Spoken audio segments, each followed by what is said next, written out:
Welcome, Your Holiness. It's an honor and a pleasure to welcome you back to Emory University. And welcome and good morning also to Geshe Tupten and to Emory University President Jim Wagner. We'd like to start by inviting President Wagner to say a few words of welcome and introduction. And they will be a very few words. It is my pleasure to welcome everyone here this morning, and of course, special pleasure and honor to welcome you, Holiness, to be with us today. By the way, this is a return for His Holiness for the second time in a capacity as a presidential distinguished professor of Emory University. And we put him to work while he's here, lecturing and teaching. His scholarship does not rest. This is a natural outgrowth, however, of a long-standing relationship between Emory and Tibet. The Emory-Tibet partnership officially goes back 15 years. It's been an opportunity for our faculty and students to visit and learn in Dharamsala, where he was already being a professor, and an opportunity for monastics and students from Dharamsala to have visited Emory. Perhaps one of the most concrete outgrowths of that partnership has been the Emory-Tibet Science Initiative. And I hope His Holiness will say a little bit more about that, but it has been an opportunity for Western ways of knowing and Tibetan Buddhist ways of knowing to work together. And in fact, it is my pleasure to provide for you the fruits of the next editions of the textbooks, which have been prepared as a result of that partnership. And so, as you receive those, I will pass also the microphone to you. These are beautiful.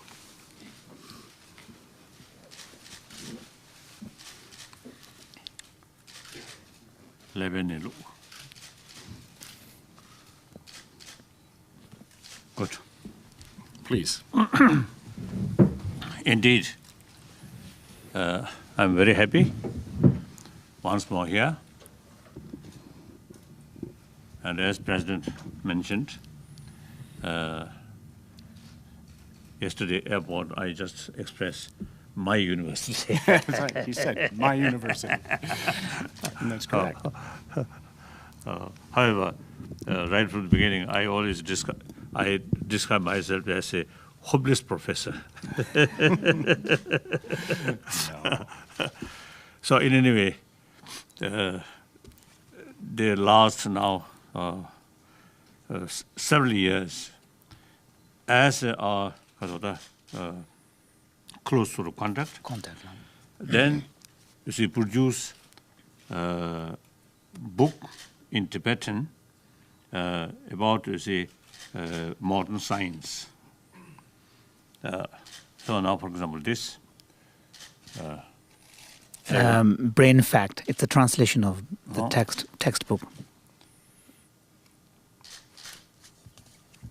Oh, if I go little bit sort of the background, last more than 30 years, you see, I start a dialogue with a modern scientist, mainly 4 fields: cosmology, neurobiology, and physics, like quantum physics, and then psychology.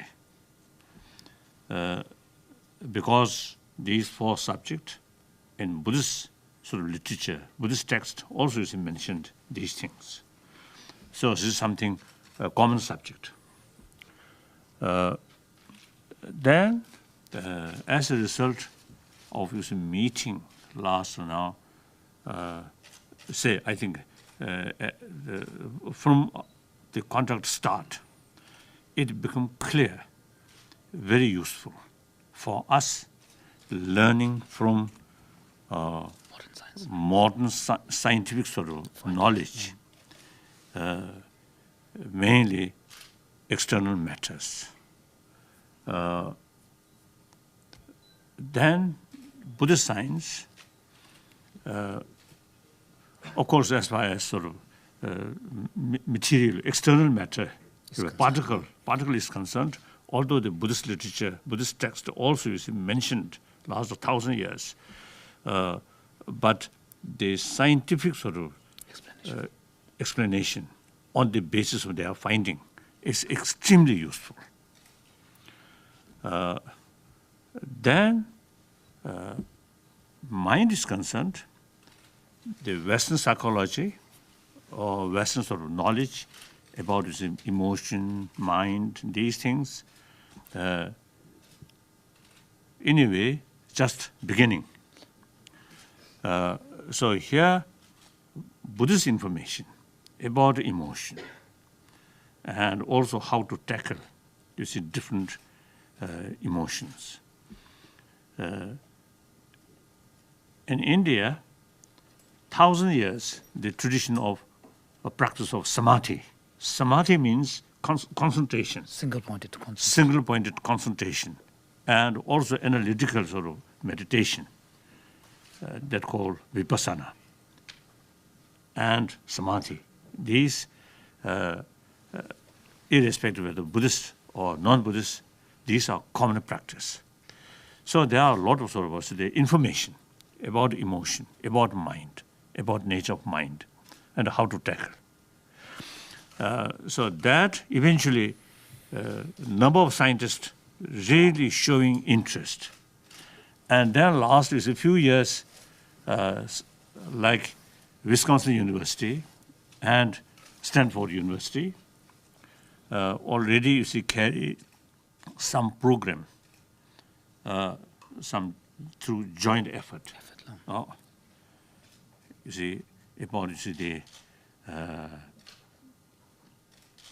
I think, firstly, I think relation between mind and brain, and certain sort of mind, like compassion, how much of effect on the body element, right? Like that. Meantime, Tibetan Buddhist community, a Buddhist sort of institution in India, originally I initiated, me personally, personal sort of out of curiosity, like that. Then eventually, more and more sort of the scholars from our institution now really appreciate the explanation, scientific explanation. At the beginning, little hesitate, but then eventually, now everybody accepted. It's very useful. Therefore, now we already introduce the lesson about science. Last, I think, 6-7 years to selected sort of student. In the monasteries. Monastic sort of student.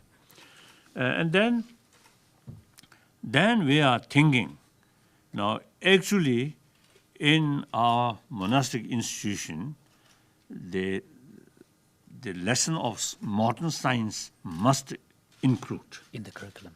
In the curriculum. So for that reason, now this university, immense help, you see, to produce these sort of textbook for 5 years, right?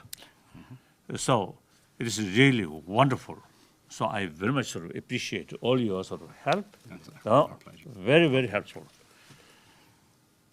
I think I can say, I think 2,600 years sort of Buddhist tradition. Now I think the new subject now included or coming. This is something I think we can say historic. Historic, yeah. Historic. Oh. A historic change. So that is, I think, the result of our contact. Yes. And this certainly be a great contribution for promoting knowledge, the science field, and Buddhist sort of science field, like that. Together. Both directions. Together, yes. Both directions. Yeah. That. Yes. So, I think there are questions, probably. yes. Your Holiness, the reporters present appreciate the opportunity to ask questions of you and of President Wagner. Let's start then, Kim. These are wonderful. Yes. Your Holiness, good morning and welcome to Emory. I'm Kim Urquhart. I'm the editor of the Emory Report. And we've seen how the Emory Tibet Science Initiative is making notable progress in its first 3 years as a 5-year pilot program. Why do you refer to this as a 100-year project?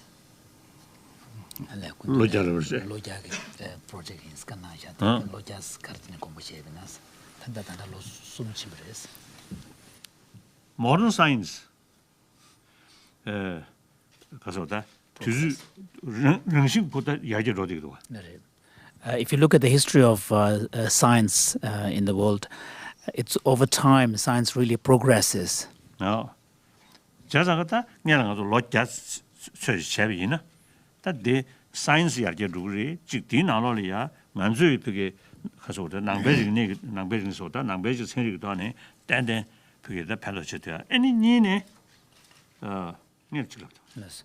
So it's helpful to think of a kind of a time frame within which we can conceive the fruits of this collaboration. So if we say about 100 years, then over this period, of course, science is going to go through a tremendous development and advances itself. But at the same time, there will be this opportunity to encounter the classical Indian and Tibetan Buddhist knowledge. And also now last is a few years because of the experience. It seems clear, it is very possible and important to new ideas synthesize. The scientific sort of knowledge or research sort of finding and Buddhist explanation. Now, because of the 초등 전이 야 지금 로드 사바 지금 가서다 니즈 사바 셴야서 니즈 사바 초등 제 보여서 그렇지. So what the experiences of these kind of dialogues over the last decades, several decades, have demonstrated is the potential that exists through this kind of encounter to move towards a more integrated kind of understanding of the world, which can then, through this kind of encounter, lead to new insights and also new way of looking at things.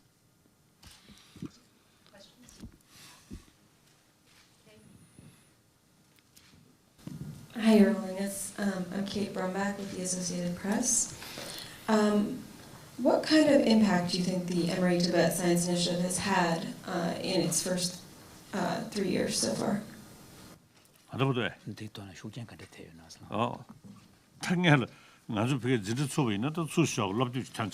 Yeah. I mean, to begin with, one practical outcome of this has been now if we were to start courses in science, we now have actual textbooks that we can use in these classes. It's not easy to produce. A lot of work.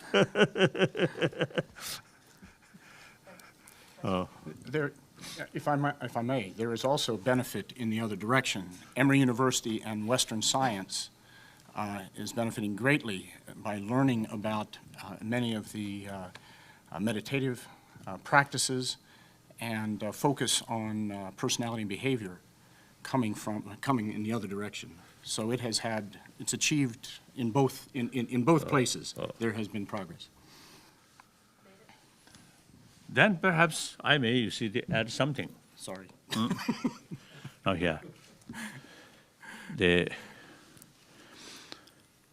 in 20th century, or I think the last, I think about 2 centuries, the science and technology really advanced.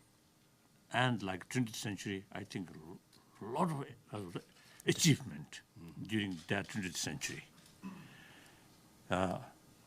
Same time, the 20th century also becomes century of bloodshed, violence. According to some historian, more than 200 millions of people killed through violence. Now look, the nuclear weapon actually used during Second World War on Japan. The nuclear physics, one of the great achievements from science, but that great achievement become destructive, brought fear, destruction. So now that shows the scientific sort of development or achievement in order to be constructive, bring more happiness, more peaceful, more sort of healthy world. They ultimately related with our mind, our emotion. This, unless we take some sort of special effort or try to bring inner peace in human mind, full of anger, full of hatred, then these scientific sort of scientific achievement can be destructive. So, the other hand, our mind, the real user of these scientific achievement, user is human being, not other animal. We human being, very intelligent human being. Human being is intelligent mammal. This intelligence balanced with other moral principle.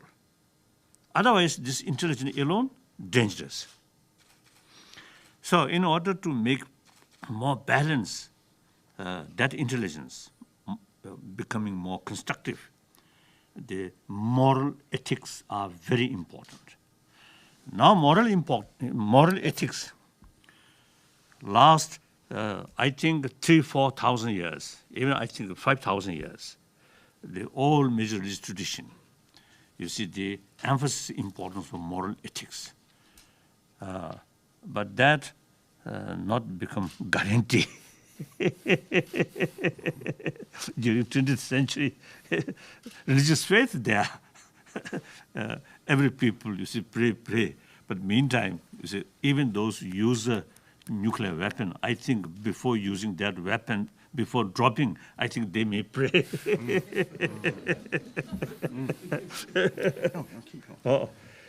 So therefore, now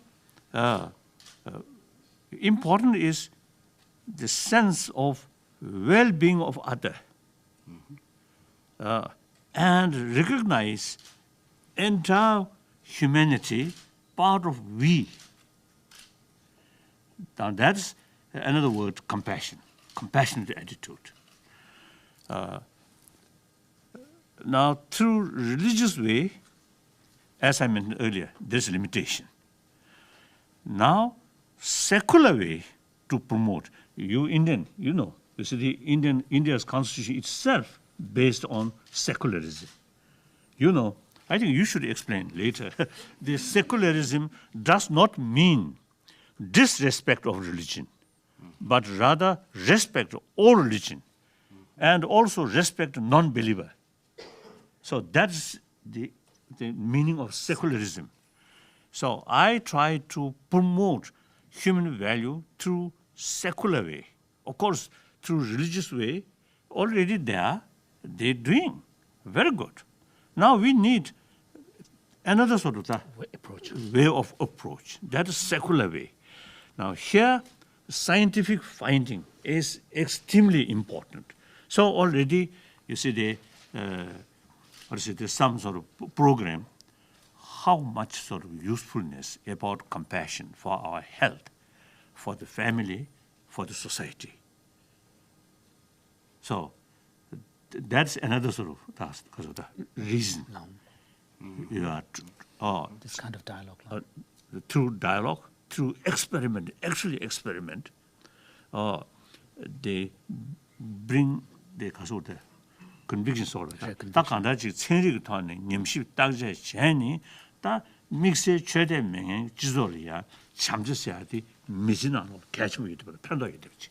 So one potential benefit of scientific research of this kind is that it can contribute towards a way of providing a much more compelling evidence to those who are secular-minded, people who may have no particular leanings towards any religious faith, of the value of, qualities like compassion, altruism, and so forth.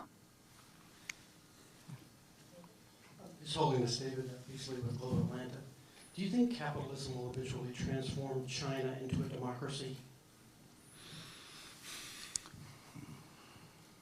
Oh, I don't know. Capitalism alone, I don't know. But People's Republic of China, a great nation, most populated nation, however, part of the world. They have to go along the world trend. So world trend, democracy, openness, transparent, rule of law. That's the world trend. Later part of 20th century,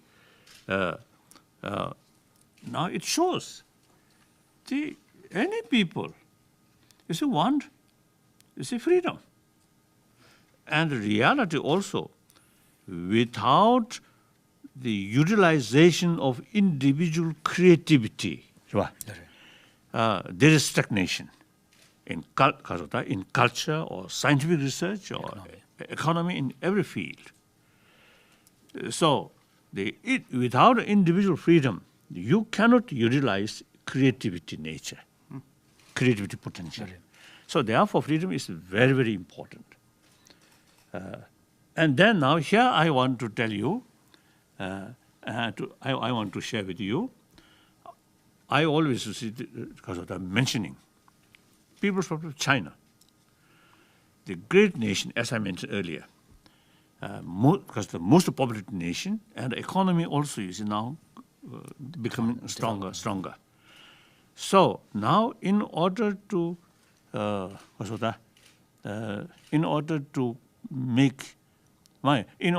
carry important constructive role on this planet, trust, respect from the rest of the world is very essential. For that reason, transparency is very, very important. Remain close society, and everything stayed secret. That creates more suspicion, more distrust. So that's immense sort of hindrance, the Chinese positive contribution for better world. And then another way, another aspect, I telling, to my Chinese friend, 1.3 billion Chinese people have every right to know the reality. And also 1.3 billion Chinese people also have the ability to see what is right, what is wrong. So under that circumstances, the government or hardliner, they put a lot of censorship, is immoral. Must create open China, open society. That's very essential. So that will go. Now, recently, a few months, including Prime Minister Wen Jiabao himself, now publicly, express now China need more political liberalization. And some leaders, even they mentioned China need more democratic sort of more democracy like that. So this is a world trend. Our last question, Your Holiness, from Molly. Hi, Your Holiness. I was just wondering how you foresee the relationship between Emory and Tibet evolving in the future, particularly outside of the Emory Tibet Science Initiative. How can you say?